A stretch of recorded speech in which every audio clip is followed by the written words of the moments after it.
The colony of Haven Prime was the pride of humanity. It sat 40 light-years from Earth, circling a yellow star that reminded the settlers of home. Nearly 3 million people lived there. They had built cities and farms and schools. Children played in parks under alien skies. Families sat down to dinner each night, talking about their days, their hopes, their dreams. They had no idea that death was coming for them. Governor Linda Carter stood at her office window, watching the sunset paint the sky in shades of orange and purple. She was 52 years old, with gray streaks in her brown hair and tired lines around her eyes. She had governed Haven Prime for 8 years and loved every moment of it. This world was her home now. These people were her family. Her deputy, Kevin Morris, walked into the office. He was young, barely 30, with nervous energy that never seemed to fade. But today his face was pale, and his hands shook as he held his tablet. "Governor, we have a problem," he said. Linda turned from the window. "What kind of problem?" "Our deep space sensors picked up something. 17 objects, very large, entering our system. They don't match anything in our database." Linda felt a cold knot form in her stomach. Humanity had spread across dozens of star systems, but they had never met another intelligent species. Scientists debated whether alien life existed at all. Now, it seemed they had their answer. "Get me Colonial Defense Command," Linda ordered, "and start emergency protocols." Commander Patrick Sullivan ran the small military force that protected Haven Prime. He was a career soldier. 55 years old, built like a tank with a face like weathered stone. When Linda reached him, he was already scrambling his forces. "I've got every shuttle and armed transport we have heading up," Patrick said through the communication link. "But Governor, I have to be honest with you. We have maybe 40 armed vessels. Whatever is coming, it's a lot bigger than anything we can handle. Can we evacuate?" Linda asked. 3 million people. We'd need weeks, maybe months. Linda closed her eyes. "Do what you can, Commander. I'll try to make contact with them." For the next 3 hours, Haven Prime broadcast messages of peace on every frequency. They sent mathematical sequences, images of humans, maps of their settlement. They tried every language in their database. Every form of communication they could think of. The aliens did not respond. The ships arrived at sunset on the second day. Linda watched them descend through the atmosphere, and her breath caught in her throat. They were unlike anything she had ever seen. They looked almost alive, like massive sea creatures swimming through the air. Their hulls pulsed with strange lights, blues and greens and purples shifting in patterns that hurt to watch. There were 17 of them, each one larger than any human vessel ever built. They spread out across the sky, blocking the fading sunlight, casting shadows over the cities below.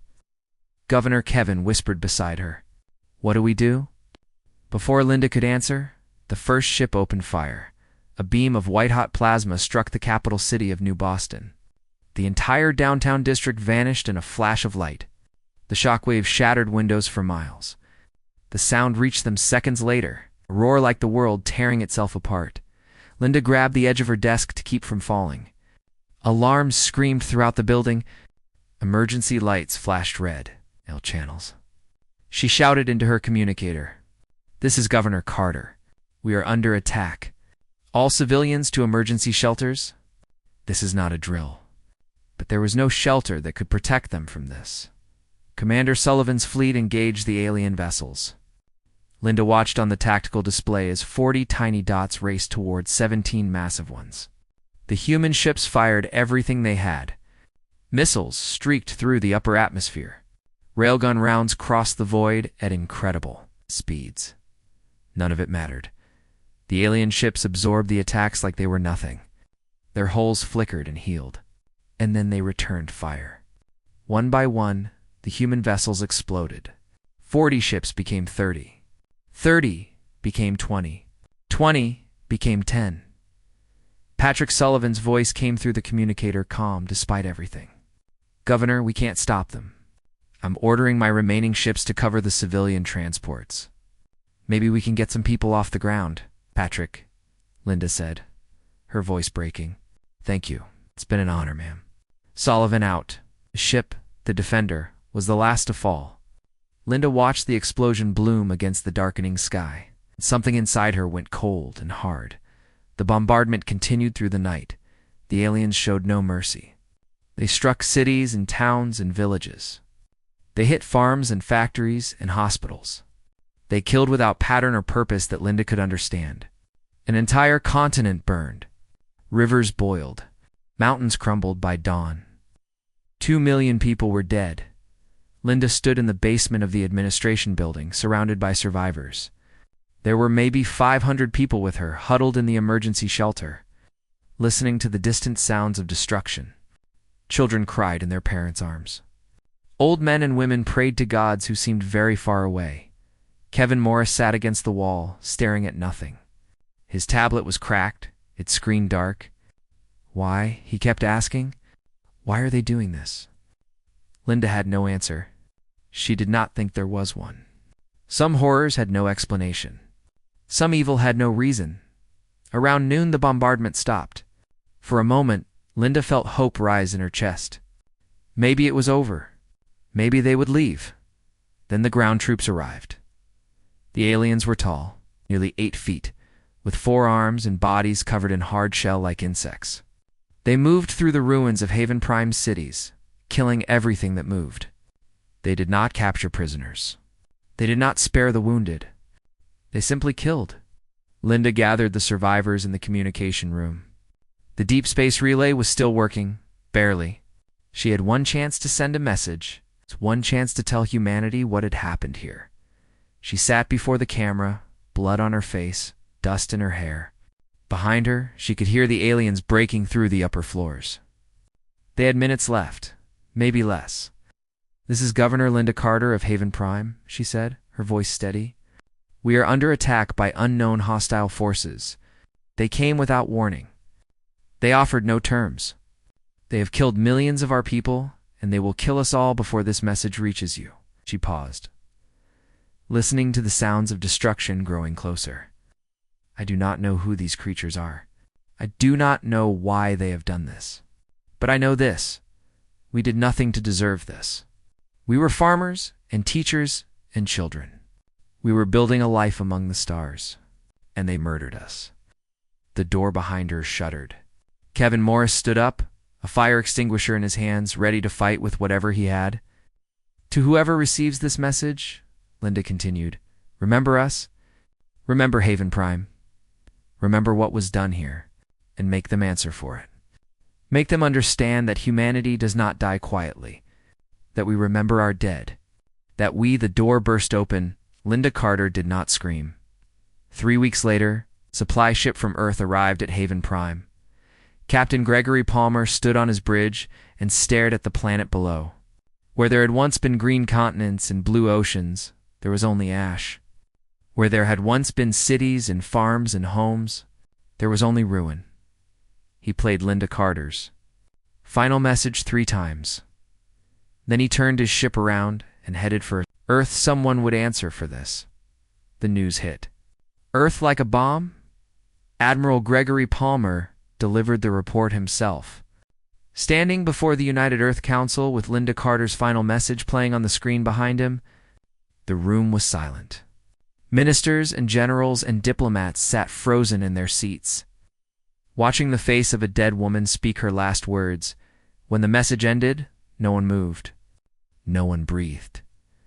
Chancellor Maria Reyes was the first to speak.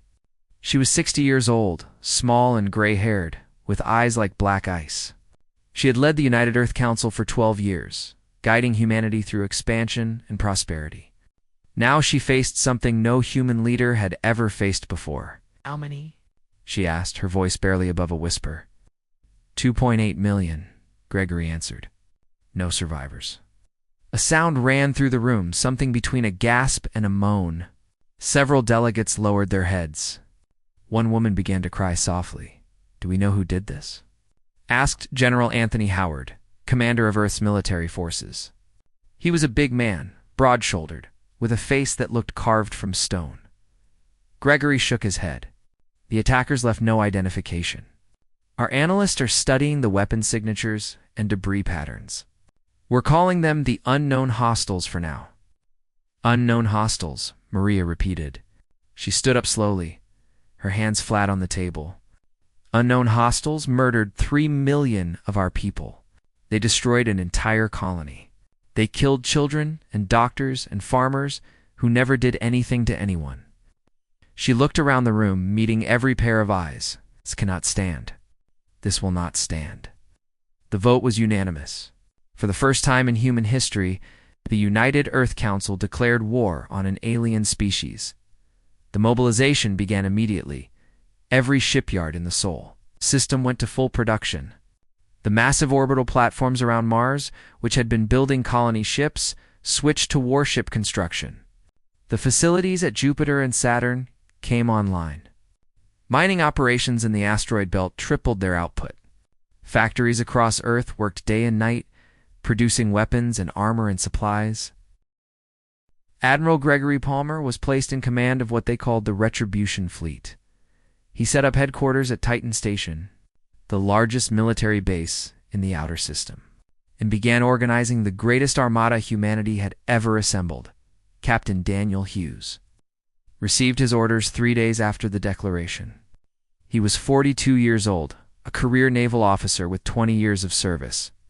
His ship, the battleship Resolute, was one of the finest vessels in the fleet.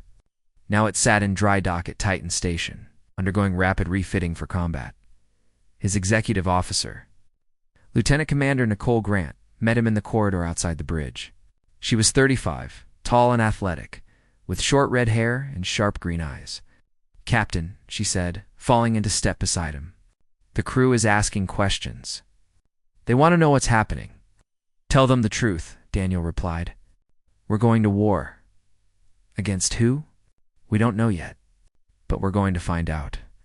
The next 6 months were a blur of preparation. Ships poured out of the shipyards by the thousands. Old vessels that had been mothballed for decades were reactivated and refitted. Retired officers were called back to service. Recruitment centers across Earth saw lines stretching around blocks as young men and women volunteered to fight. Sergeant Martha Collins had been working as a farming equipment technician on Mars when the news broke. She was 38 years old, a former Marine who had left the service to start a family. Her husband had died 2 years earlier in a mining accident, leaving her alone with her daughter. When she saw Linda Carter's message, something inside her shifted. "I have to go," she told her daughter, a 16-year-old named Sophie. "I have to do something." Sophie did not argue. She simply hugged her mother and told her to come home. Martha reported to the recruitment center the next morning.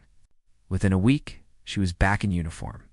Assigned to the Marine Assault Division preparing for ground combat, Intelligence Officer Sandra Blake worked around the clock analyzing the data recovered from Haven Prime. She was 45 years old, brilliant and intense, with a reputation for seeing patterns others missed. For months, she studied the weapon signatures, the energy readings, the debris composition. Slowly, a picture emerged. "I've found them," she announced, at a command briefing aboard Titan Station. "The species that attacked Haven Prime, I've been able to trace their energy signatures back to their point of origin." The room leaned forward. Sandra activated the holographic display. A star map appeared, showing a region of space approximately 300 light-years from Earth. Dozens of stars were highlighted in red. "I'm calling them the Valkyrie," she said. "Based on the analysis of their technology, they're old. Very old. Their civilization has existed for at least 10,000 years. They control approximately 300 star systems." Admiral Palmer studied the map. "What can you tell us about their military capabilities?" "Their fleet is estimated at 12,000 combat vessels. Their ships are organic in nature, almost like living creatures. They use plasma-based weapons and some form of biological armor that can regenerate damage." 12,000 ships, murmured General Howard. "How many do we have?" "Currently, 53,000. By the time we're ready to launch, we expect to have 60,000. A murmur of surprise ran through the room. 60,000 ships. The largest fleet ever assembled by any human civilization. What else do we know about them? Maria Reyes asked from her seat at the head of the table. Sandra's face darkened. They're harvesters, Chancellor. They find developing civilizations, attack without warning, and strip their worlds of resources. They've been doing this for thousands of years. Based on the evidence, they've destroyed at least 40 species that we can identify, and no one has ever stopped them. No one has ever tried. Most species they encounter don't have interstellar travel. Those that do take one look at the Valkyrie fleet and surrender. She paused. The Valkyrie harvest them anyway. Silence fell over the room. Chancellor Reyes stood. Then we will be the first. We will show them that humanity is not prey to be harvested. We will show them what happens when you attack our people. She turned to Admiral Palmer. How soon can the fleet be ready? 2 more months, Chancellor. We need time to finish production and train the new crews. Then you have 2 months. After that, I want those ships in motion. Gregory Palmer saluted. Yes, ma'am. The day the Retribution fleet launched was declared a planetary holiday. Across Earth, people gathered to watch the broadcast. 60,000 warships, arranged in perfect formation beyond the orbit of Neptune, their hulls gleaming in the distant sunlight. Admiral Palmer stood on the bridge of his flagship, the Vengeance. It was the largest warship ever built, nearly 2 kilometers long, bristling with weapons. Around him, his command crew worked at their stations. Preparing for the long journey ahead, Nicole Grant patched in the fleet-wide communication channel. All ships standing by for your address, Admiral. Gregory Palmer looked out at the endless sea of vessels stretching before him. 60,000 ships. 4 million Marines. The combined might of humanity, gathered for a single purpose. He pressed the transmit button. This is Admiral Gregory Palmer to all ships of the Retribution fleet. In a few moments, we will jump to faster-than-light travel. We will cross 300 light-years of space. We will find the species that murdered 3 million of our people, and we will make them answer for what they have done. He paused, letting the words sink in. We go not in anger alone. We go to deliver a message to the galaxy. Humanity remembers its dead. Humanity protects its own. And humanity does not forgive those who slaughter the innocent. Today, we begin the long march to justice. May God watch over us all, he cut the transmission. Helm, he said quietly. Take us in. The Retribution fleet jumped. Vanishing into the darkness between stars, the Valkyrie had no idea what was coming. The journey through faster-than-light space took 4 months. Inside the ships of the Retribution fleet, 60,000 crews trained and prepared for the battles ahead. Gunners ran simulation after simulation. Marines drilled in zero-gravity combat. Engineers studied the alien technology recovered from Haven Prime. Searching for weaknesses, Sandra Blake spent most of her time in the intelligence center aboard the Vengeance. Analyzing every scrap of data they had on the Valkyrie, she barely slept.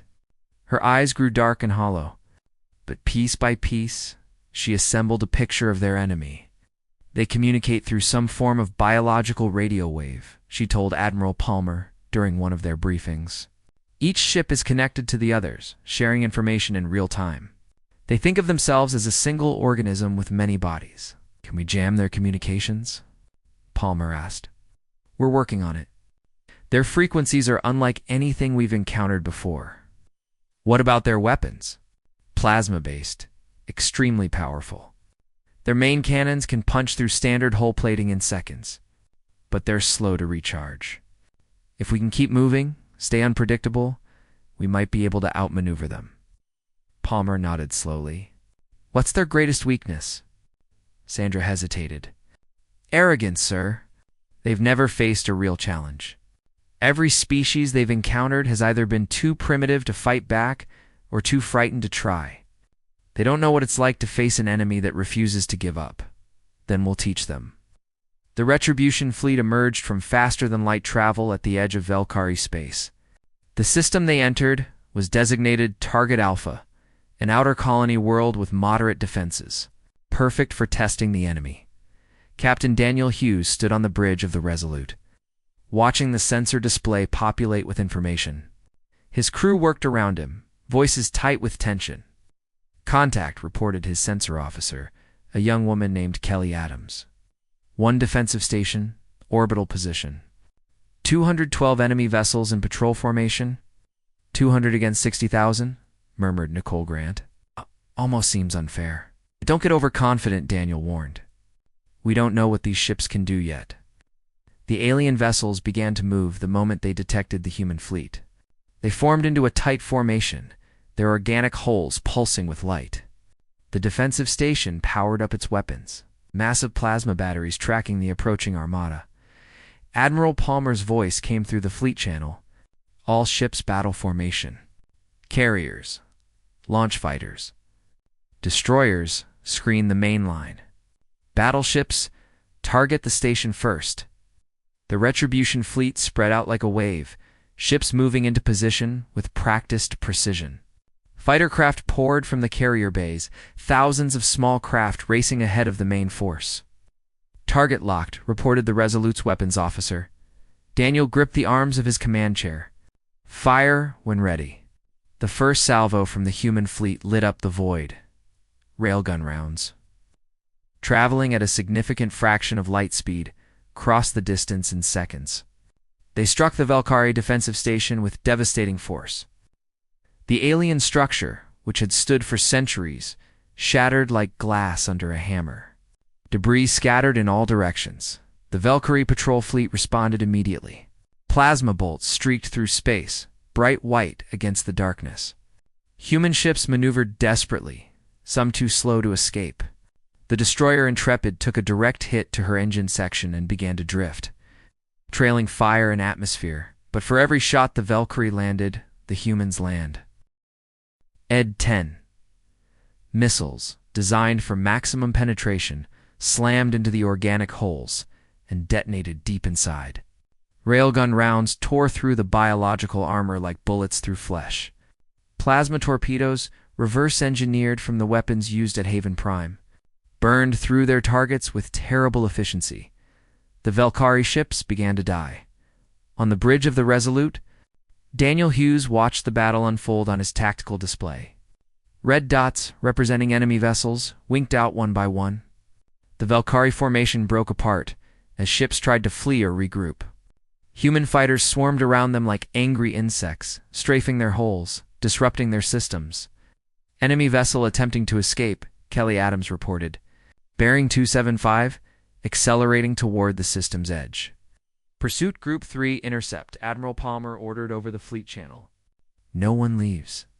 I want no warnings reaching the Valkyrie homeworld. 20 destroyers broke formation and raced after the fleeing ship. They caught it before it could jump, surrounding it, overwhelming its defenses. The alien vessel exploded in a flash of blue-white light. The engagement lasted 11 minutes. When it was over, 212 Valkyrie ships had been destroyed. The human fleet had lost 4 vessels, with 12 more damaged. It was a victory beyond anything they had hoped for. But there was no celebration on the bridge of the Vengeance. Admiral Palmer stared at the debris field drifting through space, the remains of the first Valkyrie force to ever fall to an enemy. He thought about the 4 human ships lost, the crews who had died in those explosions, good men and women who would never see home again. "This is just the beginning," he said quietly. Sandra Blake approached him. "Sir, we've captured data from the station before it was destroyed. I'm analyzing it now. It should give us detailed information about their fleet positions and defenses." "Good. I want a full report within 6 hours." "Yes, sir." She hesitated. "Admiral, there's something else. Based on the communication traffic we intercepted, the Valkyrie didn't believe we would fight. They thought we would surrender like every other species they've encountered." Palmer's jaw tightened. They were wrong. They know that now. The survivors transmitted a warning before they died. The Valkyrie High Command knows we're here. They know we're coming. "Good," Palmer said again, his voice cold. "Let them prepare. Let them gather their forces. It won't change the outcome." The Retribution fleet spent 3 days at Target Alpha, recovering their dead, repairing their damaged ships, and analyzing the captured data. Sandra's intelligence team worked around the clock.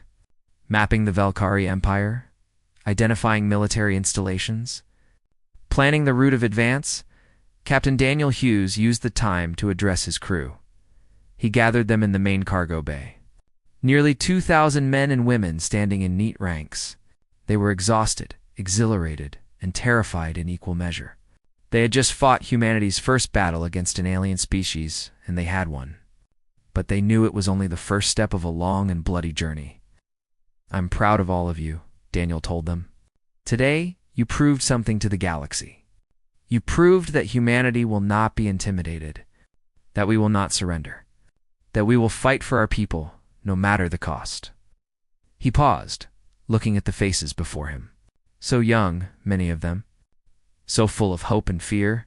Haven Prime cannot be undone. 3 million people are gone, and nothing we do will bring them back.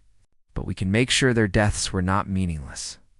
We can make sure that no other human colony suffers the same fate.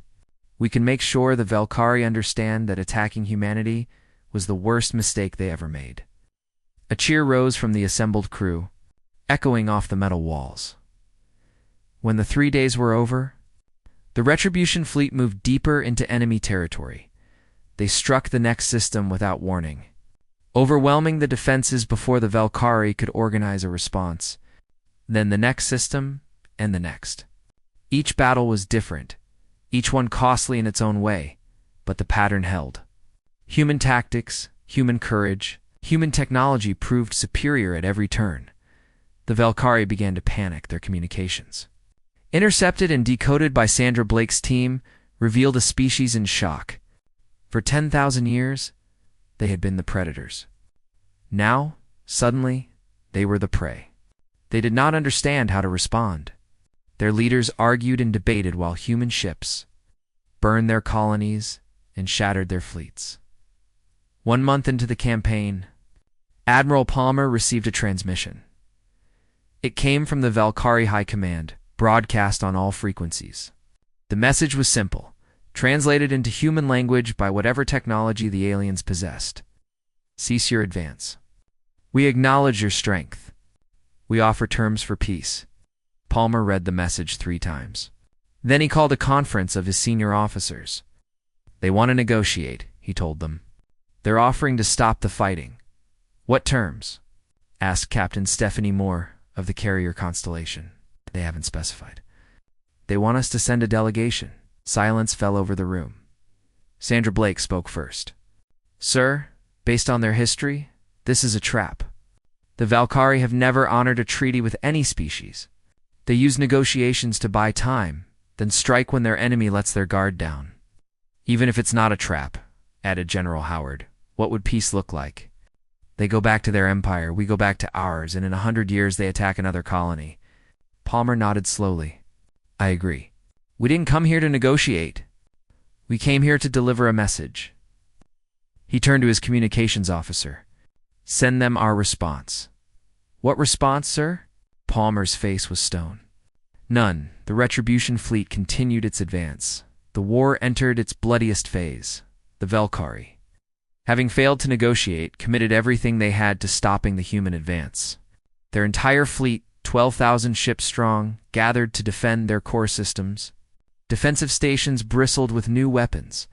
Ground forces dug in on every occupied world. For the first time in their history, the Valkyrie were fighting for survival. Admiral Palmer pushed forward. Anyway, the Battle of the Crimson Nebula was the first true test of the Retribution fleet. The Valkyrie had positioned 3,000 ships within the swirling red gases. Using the nebula's interference to mask their movements, they hoped to ambush the human fleet, to strike fast and hard and break the momentum of the advance. It did not go as they planned, Captain. Daniel Hughes led the vanguard into the nebula, the Resolute at the head of a formation of 200 battleships. Visibility was nearly zero. Sensors flickered and failed. They were flying blind into a trap, and everyone knew it. "Contact," Kelly Adams reported, her voice tight. "Multiple contacts, all directions, all ships. Defensive formation," Daniel ordered. "Watch your fire sectors. Don't hit each other." The Valkyrie struck from everywhere at once. Plasma bolts lit up the red clouds, turning the nebula into a hellscape of light and fire. Human ships returned fire blindly, filling the void with railgun rounds and missiles. The destroyer Valiant was hit in the first seconds. Her captain, Ryan Mitchell, was 34 years old, a quiet man who wrote poetry in his spare time.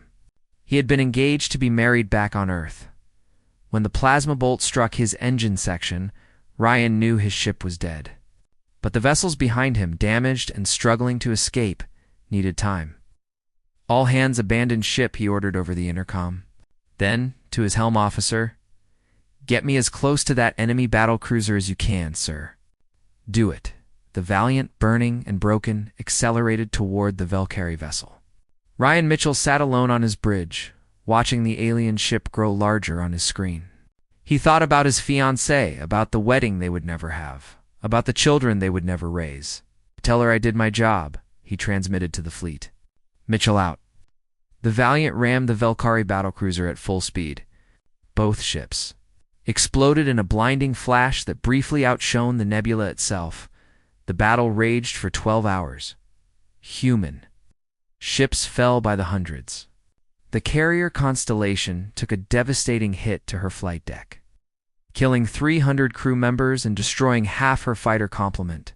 Captain Stephanie Moore, bleeding from a head wound, refused to leave her bridge.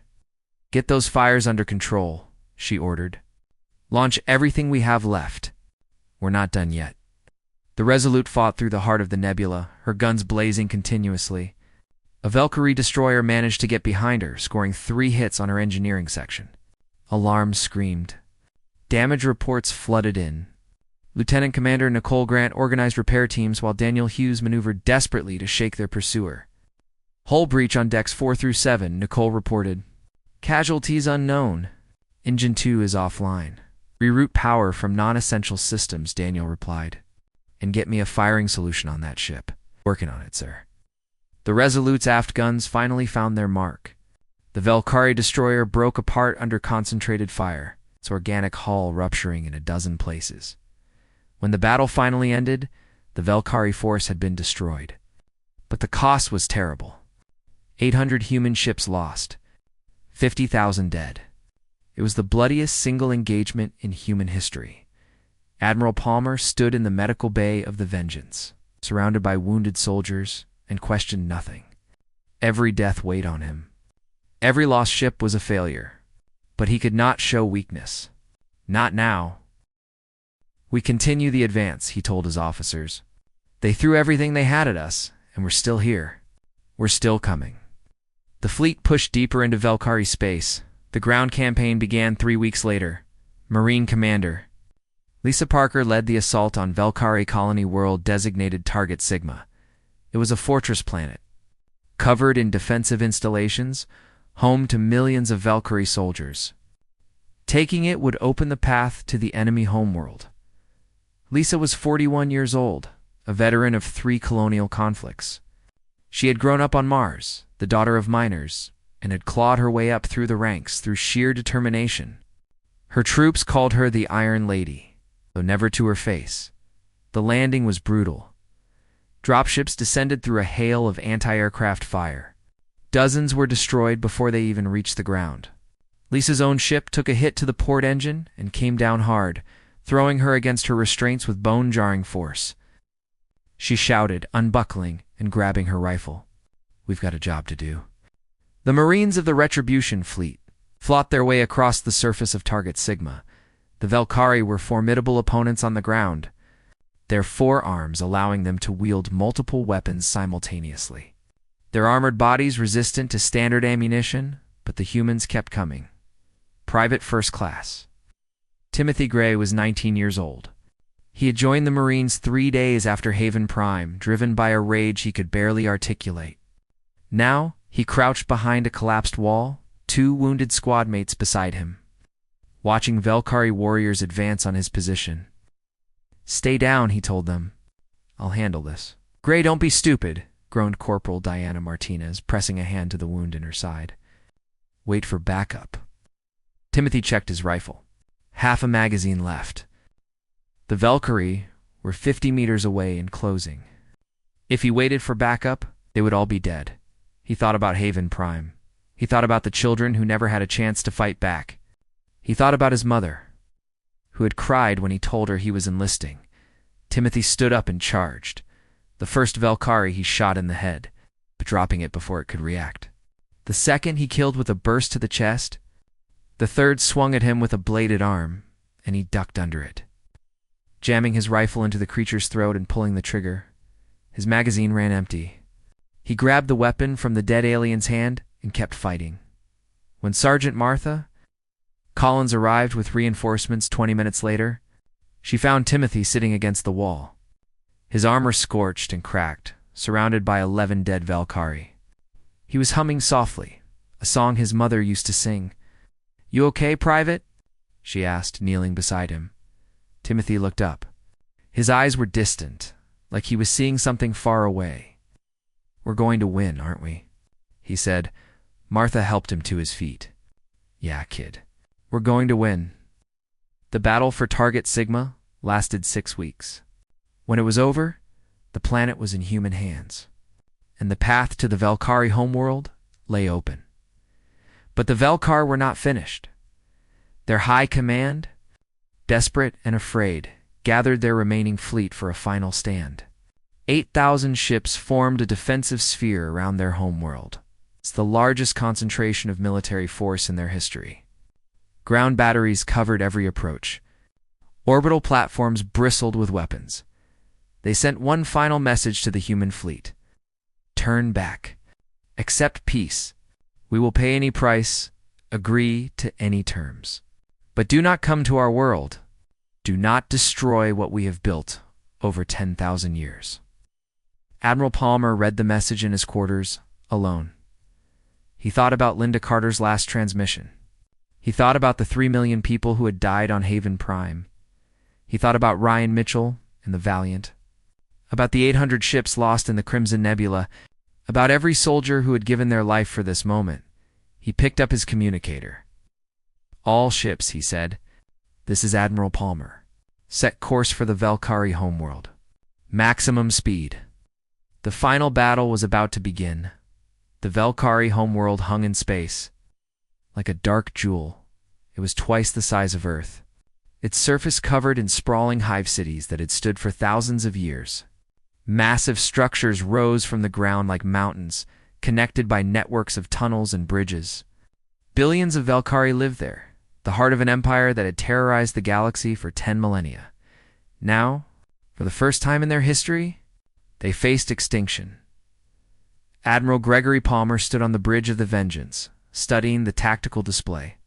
8,000 Valkyrie ships formed a defensive shell around their planet, ranged in layers that would force any attacker to fight through wave after wave of resistance. Ground batteries capable of destroying small moons covered every approach. Orbital platforms added their firepower to the defense.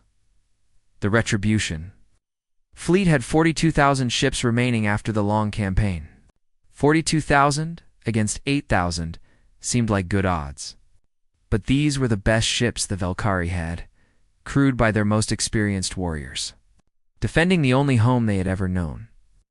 "This won't be easy," Sandra Blake said quietly. "No," Palmer agreed. "It won't be." He opened the fleet-wide channel. "All ships, this is Admiral Palmer. Beyond us lies the world that sent those 17 ships to Haven Prime, the world that murdered 3 million of our people. We have crossed 300 light years, fought a dozen battles, and buried too many of our brothers and sisters to turn back now. Today we finish what they started. Today we deliver humanity's answer." He paused. All ships attack. The Battle of Valkyrie Prime began at dawn. Human ships surged forward in waves, their weapons blazing. The Valkyrie answered with everything they had. The space between the two fleets became a wall of fire. Plasma and railgun rounds and missiles filling the void until it seemed impossible that anything could survive. Ships died by the hundreds on both sides. The carrier Constellation, already damaged from the Crimson Nebula, led the first assault wave. Captain Stephanie Moore had refused to accept reassignment, insisting that she would see this through to the end. Her remaining fighters screened the main fleet, drawing fire, creating openings. All fighters focus on their command ships, she ordered. Take out their coordination. Her fighters swarmed around a Valkyrie dreadnought, strafing its hull, overloading its point defenses. The Constellation's main guns finished the job, punching through the weakened armor and detonating something vital inside. The dreadnought exploded. 3 of Stephanie's fighters were caught in the blah. She watched their icons wink out on her display and felt something inside her go cold. Press the attack, she said. Don't stop for anything. On the bridge of the Resolute, Captain Daniel Hughes fought with everything he had. His ship was in the thick of the fighting, surrounded by enemies on all sides. Lieutenant Commander Nicole Grant coordinated damage control, while Daniel maneuvered through the chaos, looking for any advantage. Engine 3 is failing, Nicole reported. We've got fires on 6 decks. Casualties mounting. Can we still fight? Yes, sir. Then we keep fighting. A Valkyrie cruiser appeared directly ahead, its weapons charging. Daniel had seconds to react. All forward guns. Fire. Both ships fired at the same moment. The Resolute shuddered as plasma bolts struck her bow. The Valkyrie cruiser shuddered as railgun rounds tore through her hull. For a long moment, both ships hung in space, burning, dying. Then the Valkyrie cruiser broke apart. Damage report, Daniel said, his voice hoarse. Bad, Nicole replied. But we're still here. The first day ended with neither side able to claim victory. 2,000 human ships had been destroyed. 3,000 Valkyrie vessels had fallen. The debris of both fleets drifted through space. A graveyard in the making. The second day was worse. Admiral Palmer committed his reserves, throwing everything he had at the enemy defense. The Valkyrie fought with the desperation of a dying species, knowing that defeat meant the end of everything they had built. Neither side asked for quarter. Neither side offered mercy. Marine Commander Lisa Parker led the ground assault as soon as the orbital defenses were weakened enough to allow landing. Her troops descended through fire, their dropships taking terrible casualties before they even reached the surface. They landed in the heart of the largest hive city, a sprawling maze of structures that had never known the tread of alien feet. The fighting was close and brutal. Valkyrie soldiers poured from every doorway, every tunnel, every shadow. They fought with bladed arms and plasma, weapons, and their bare hands. The humans fought back with everything they had. Timothy Gray, now a corporal after his actions on Target Sigma, led his squad through the twisted streets. Sergeant Martha Collins was at his side, her rifle never still. They advanced building by building, room by room, clearing the path for those behind them. How many more? Timothy asked during a brief pause. Martha checked her tactical display. Miles of this city left. Days of fighting at least, then we keep going. The third day dawned blood-red through the smoke and fire. The Valkyrie fleet had been reduced to less than 2,000 ships. Their defensive shell was broken. Human vessels moved freely through what had been their protected space, bombarding military installations.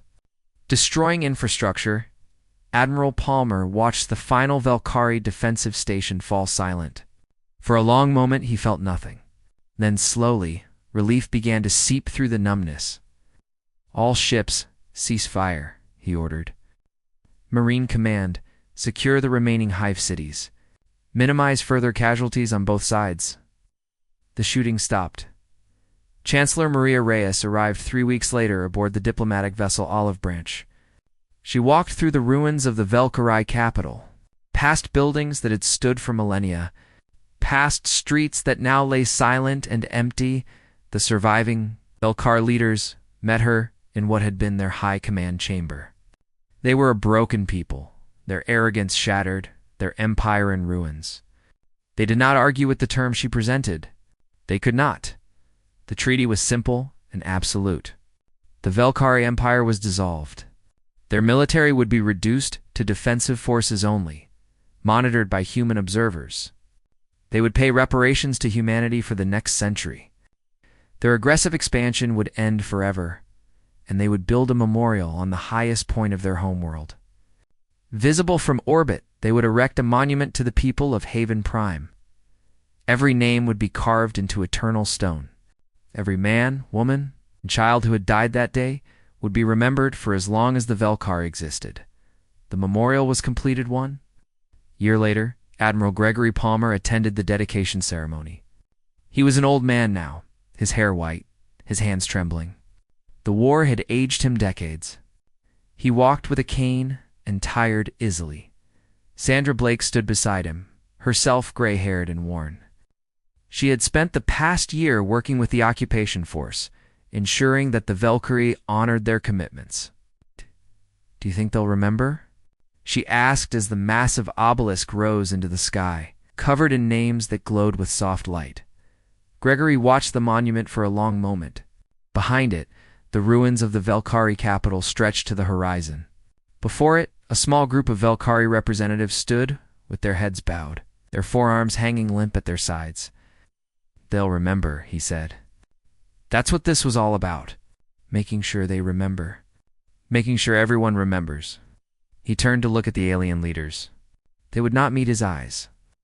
"Humanity doesn't start wars," Gregory said quietly. "But we finish them. And we remember. We remember every single one we lost." 100 years later, a young Valkyrie student stood before the memorial of Haven Prime. She was barely an adult by her species standards, born long after the war had ended. The monument rose above her, a pillar of light and stone that dominated the skyline. Beside her stood a human, exchange student named Christopher Blake.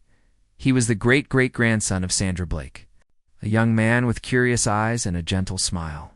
He had come to the Valkyrie homeworld to study their culture, to learn about the species that had once been humanity's greatest enemy. "My ancestors did this," the Valkyrie said, her voice heavy with shame. "They murdered millions of your people." Christopher shook his head. "Your ancestors did this, not you.